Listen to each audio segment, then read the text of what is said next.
راحت و تسکین میں ڈھل جاتے ہیں، جب گرم ہوتا ہے حالات بدل جاتے ہیں، جب گرم ہوتا ہے حالات بدل جاتے ہیں، اور اس میں احمد کا وظیفہ ہے ہر ایک غم کا علاج، اس میں احمد کا وظیفہ ہے ہر ایک غم کا علاج، لاکھ خطرے ہو اسی نام سے ٹل جاتے ہیں، لاکھ خطرے ہو اسی نام سے ٹل جاتے ہیں۔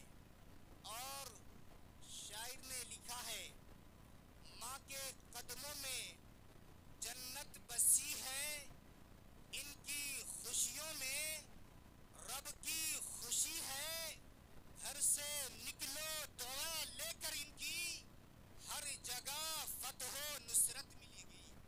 آئیے ہم اور آپ مل کر ایک مرتبہ بارگاہ رسالت و مآب صلی اللہ تعالیٰ علیہ وسلم میں ہدیہ درود پاک پیش کرے اور بآواز بلند پورا مجمع پڑھے، اللہم صلی علی سیدنا شفیعنا حبیبنا مولانا محمد بارک وسلم صلاۃ و سلام علیک یا رسول اللہ صلی اللہ تعالیٰ علیہ وسلم۔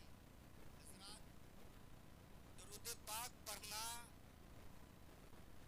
یہ حضور اقدس صلی اللہ تعالیٰ علیہ وسلم سے جو بھی انسان اگر حضور کی ذات پاک پہ درود پڑھتا ہے تو اسے حضور کا قرب نصیب ہوتا ہے۔ لیکن آپ کو درود پاک پڑھنے کو کہا جا رہا ہے، دیکھنے سے ایسا معلوم ہوتا ہے چند آدمی اپنی زبان کو حرکت دے رہے ہیں، چند آدمی کی زبان ہی ہل رہی ہے اور باقی لوگ ویسے ہی خاموش بیٹھے ہوئے ہیں، جبکہ درود پاک پڑھنے سے دل میں نور پیدا ہوتا ہے، گناہوں کا محو ہوتا ہے اور انسان کو حضور کا قرب نصیب ہوتا ہے۔ آئیے ایک مرتبہ اور نبی اور آل نبی پر درود پاک پڑھے، اللہم صلی علی سیدنا شفیعنا حبیبنا مولانا محمد بارک وسلم صلاۃ و سلام علیک یا رسول اللہ صلی اللہ تعالیٰ علیہ وسلم۔ حضرات محترم، حضور اقدس صلی اللہ تعالیٰ علیہ وسلم ارشاد فرماتے ہیں کہ اللہ نے ایک فرشتوں کی یہ ڈیوٹی لگائی ہے، فرشتوں کا یہ کام ہے کہ اگر اس پورے کائنات کے اندر دنیا کے جس خطے میں ہو، دنیا کے جس کونے میں ہو، اگر وہ حضور کا محب ہے، حضور سے محبت کہنے والا ہے اور حضور کی ذات پاک پہ وہ درود پڑھتا ہے، تو نبی ارشاد فرماتے ہیں کہ اللہ نے ایک فرشتوں کی یہ ڈیوٹی لگائی ہے کہ میرا جو بھی عاشق چاہے وہ جس جگہ سے ہو، جہاں سے بھی ہو، میری ذات پہ درود پاک پڑھتا ہے تو وہ فرشتے اس درود پڑھنے والے کا نام اور اس کے باپ کا نام حضور کی بارگاہ میں پہنچاتے ہیں۔ حضرات محترم، اب اس پوری کائنات کے اندر آپ دیکھیں کتنے لوگ آباد ہیں، کتنے کھرب لوگ ہوں گے۔ اب اس حدیث پاک سے آپ فرشتوں کے علم کا جائزہ لگائیے کہ پوری روئے زمین کے اوپر کتنی مخلوقات ہے اور کتنے لوگ آباد ہیں، رہتے ہیں۔ پھر اس فرشتوں کے علم کا عالم یہ ہے کہ وہ فرشتہ جتنے بھی لوگ درود پاک پڑھے اس کا بھی نام جانتا ہے، اس کے باپ کا بھی نام جانتا ہے اور حضور کی بارگاہ میں پیش کیا کرتے ہیں۔ حضرات محترم، تبھی تو امام اہل سنت فرماتے ہیں، فریاد امتی جو کرے حال زار میں، فریاد امتی، فریاد امتی جو کرے حال زار میں، ممکن نہیں کہ خیر بشر کو خبر نہ ہو۔ حضرات محترم، اس حدیث پاک سے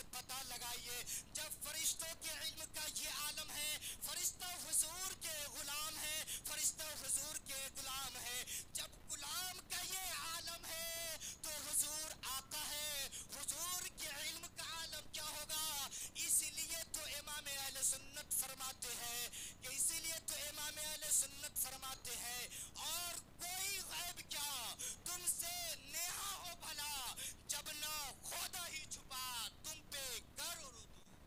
حضرات محترم، اللہ رب العزت قرآن مقدس میں ارشاد فرماتا ہے وَبِالْوَالِدَيْنِ إِحْسَانًا، اور اللہ رب العزت نے قرآن مقدس میں ایک مقامات پر نہیں بلکہ کئی مقامات پر والدین کے ساتھ حسن سلوک کرنے کا حکم فرمایا.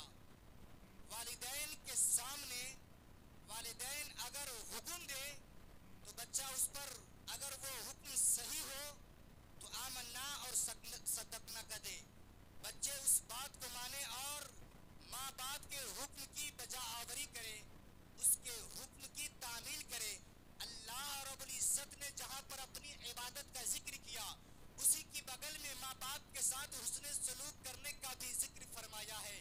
لیکن حضرات محترم، آج لوگوں کا مزاج یہ ہو چکا ہے، آج کل لوگوں کا یہ مزاج بن چکا ہے کہ جب تک شادی نہیں ہوئی رہتی ہے لوگ ماں باپ سے محبت تو کرتے ہیں، ماں باپ سے عقیدت تو رکھتے ہیں، ماں باپ سے قریب تو رہتے ہیں، لیکن جیسے ہی محبت جیسے ہی اس کی شادی ہو جاتی ہے اور شادی ہونے کے بعد جب دھیرے دھیرے چند دن گزرتے ہیں، مہینے کے چند ایام گزر جاتے ہیں، چند سال گزر جاتے ہیں، تو لوگ اب ماں باپ سے ماں باپ سے کترانے لگتے ہیں، ماں باپ سے دور ہونے لگتے ہیں. پہلے تو ماں سے بات بھی کر رہا ہوتا ہے لیکن دھیرے دھیرے ایک حال ایسا آتا ہے کہ انسان ماں باپ سے دور ہو جاتا ہے، ماں باپ سے بات کرنے کے لیے بھی وہ راضی نہیں ہوتا ہے. وہ کتنا کم نصیب ہے، وہ کتنا کم بخت ہے. اللہ کے پیارے رسول صلی اللہ تعالی علیہ وسلم ارشاد فرماتے ہیں النظر الی وجہ الوالد عبادہ. سرکار فرماتے ہیں کہ ماں باپ کے چہرے کو دیکھنا یہ عبادت ہے.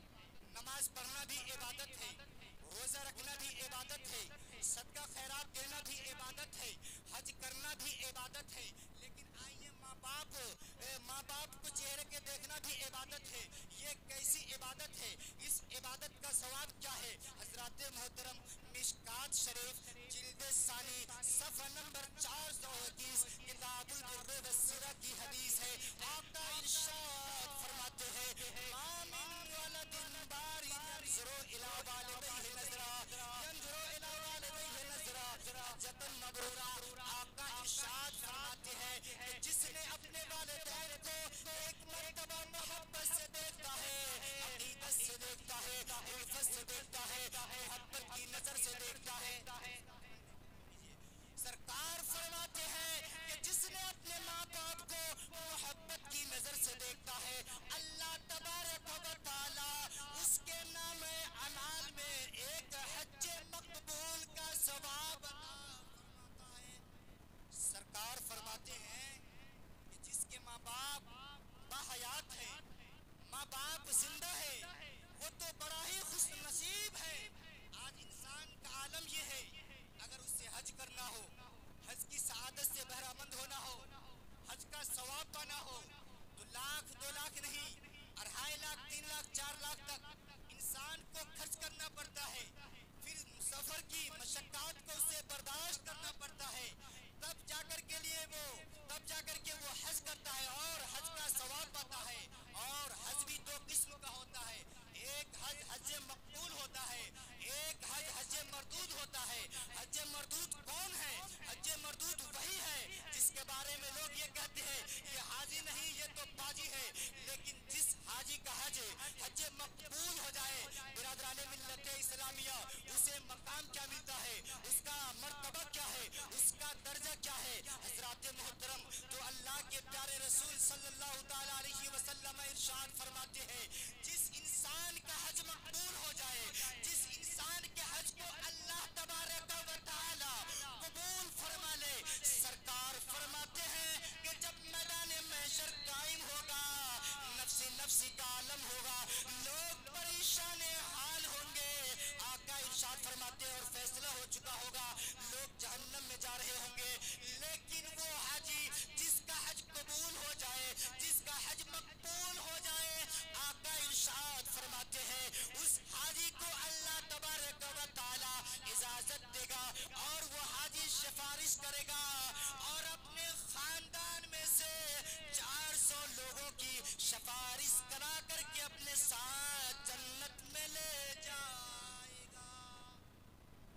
جس حاجی کا حج قبول ہو جائے، سرکار فرماتے ہیں کہ رب العزت اسے یہ اجازت دے گا کہ وہ اپنے خاندان میں سے 400 لوگوں کی سفارش کرا کر کے اسے اپنے ساتھ وہ جنت میں لے جائے گا۔ اور اتنے ہی پر بس نہیں برادران ملت اسلامیہ، اس لیے جس کے ماں باپ با حیات ہے وہ بڑی ہی خوش نصیب ہے، اسے سعادت مندی سمجھنا چاہیے اور ماں باپ کی خدمت کرنا چاہیے، ان کی دل جوئی کرنا چاہیے، ان کی حکم کی مخالفت نہیں کرنا چاہیے، انہیں تکلیف نہیں پہنچانا چاہیے۔ لیکن جو انسان جس کے ماں باپ با حیات ہے، ماں باپ کی خدمت نہیں کرتا ہے، اپنی بیوی کے بہکاوے میں آ گیا، چند دنوں تک جب تک اس کی شادی نہیں ہے ماں باپ سے بڑے عقیدت رکھ رہا ہے، ماں باپ سے بڑے محبت کر رہا ہے، لیکن جب اس کی شادی ہو گئی، ماں باپ سے دور ہو گیا، بیوی کی بہکاوے میں آ گیا اور ماں باپ سے عداوت کرنے لگا، انہیں اذیتیں پہنچایا، انہیں تکلیف دیا، تو اس کا حشر کیا ہوگا؟ حضرات محترم، ایک بہت ہی پیارا واقعہ ہے جسے سننے کے بعد انشاءاللہ آپ کا ایمان تازہ ہو جائے گا۔ اگر پورے لوگ سننا چاہتے ہیں تو آپ اپنی خاموشی کو بند کیجئے، اس لیے کہ یہ رشتہ محبت کچھ اس طرح نبھے گا، کچھ آپ قدم بڑھائے، کچھ ہم قدم بڑھائے، ذرا محبت کے ساتھ کہہ دیں سبحان اللہ، الحمدللہ، اللہ اکبر۔ حضرات محترم، جو انسان اپنے ماں باپ کی قدر نہیں کرتا، جو انسان اپنے ماں باپ کی عزت نہیں کرتا، جو انسان اپنے ماں باپ کو تکلیف دیتا ہے، جس سے اس کے باپ کا دل دکھ جائے، حضرات محترم اس کا نتیجہ کتنا برا ہوتا ہے۔ حضرات محترم واقعہ سماعت کیجئے، اللہ اللہ، حضرت علقمہ، حضرت علقمہ ہے، حضرات محترم مرگے بستر پر لیٹے ہوئے ہیں، نہ ان کا ہاتھ کام کر رہا ہے، نہ ان کا پاؤں کام کر رہا ہے، نہ ان کی زبان کام کر رہی ہے۔ آقا علیہ الصلوۃ والسلام ابھی با حیات ہے، حضور کے دور کا واقعہ ہے، حضور کو یہ خبر ملتی ہے یا رسول اللہ فلاں آدمی کا نہ ہاتھ کام کر رہا ہے نہ پاؤں کام کر رہا ہے، یا رسول اللہ اسے کلمہ پڑھنے کو کہا جا رہا ہے، لیکن یا رسول اللہ وہ کلمہ بھی نہیں پڑھ رہا ہے۔ تب آقا اپنے جانثاروں کو، اپنے صحابیوں کو بھیجتے ہیں، جاؤ ان کا حالت دریافت کرو، ان کی سچویشن کو دیکھو، ان کی حالت کو دیکھو، ان کی کنڈیشن کو دیکھو، وہ کس حال میں ہے۔ چند صحابی آتے ہیں تو کیا دیکھتے ہیں؟ حضرت علقمہ ہے، بستر پر لیٹے ہوئے ہیں، نہ ہاتھ کام کر رہا ہے نہ پاؤں کام کر رہا ہے، کلمہ کی تلقین کی جا رہی ہے لیکن وہ کلمہ نہیں پڑھ رہا ہے۔ آقا علیہ الصلوۃ والسلام کو یہ خبر دی جاتی ہے، آقا علیہ الصلوۃ والسلام، آقا علیہ الصلوۃ والسلام فرماتے ہیں کہ جاؤ دیکھو اس کی والدہ کہاں ہے، اس کی ماں کہاں ہے۔ آقا علیہ الصلوۃ والسلام نے اس کی والدہ کو پتہ لگایا، اس کی ماں کو پتہ لگایا، آقا علیہ الصلوۃ والسلام اس کی والدہ کو بلاتے ہیں اور بلانے کے بعد فرماتے ہیں اے ضعیفہ، کیا تو علقمہ سے ناراض ہے؟ کیا علقمہ نے تجھے تکلیف دیا ہے؟ کیا علقمہ نے تجھے تکلیف پہنچائی ہے؟ کیا علقمہ نے تیرے دل کو دکھایا ہے؟ حضرات محترم، حضرت علقمہ کی والدہ ہے، سرکار کی بارگاہ میں، حضور کی بارگاہ میں عرض کر رہی ہے یا رسول اللہ اس نے میرا دل دکھایا ہے، اس نے مجھے تکلیف دیا ہے۔ آقا علیہ الصلوۃ والسلام فرماتے ہیں اے علقمہ کی ماں، تو اس کی غلطی کو معاف کر دے، تو اس کی غلطی کو معاف کر دے۔ حضرت علقمہ کی والدہ ہے، سرکار کی بارگاہ میں عرض کر رہی ہے یا رسول اللہ میں علقمہ کی غلطی کو معاف نہیں کر سکتی، میں اس کے قصور کو معاف نہیں کر سکتی، یہ مجرم ہے مجرم، یا رسول اللہ اس نے میرا دل دکھایا ہے۔ آقا فرماتے ہیں، اپنے صحابہ کو حکم فرماتے ہیں اے صحابہ تم چاروں طرف پھیل جاؤ، صحابہ کرام ہیں چاروں طرف پھیل جاتے ہیں، جیسے ہی آقا کے حکم کو سنتے ہیں، آقا کے حکم کی تکمیل کرتے ہیں، صحابہ کرام چاروں طرف پھیل گئے ہیں،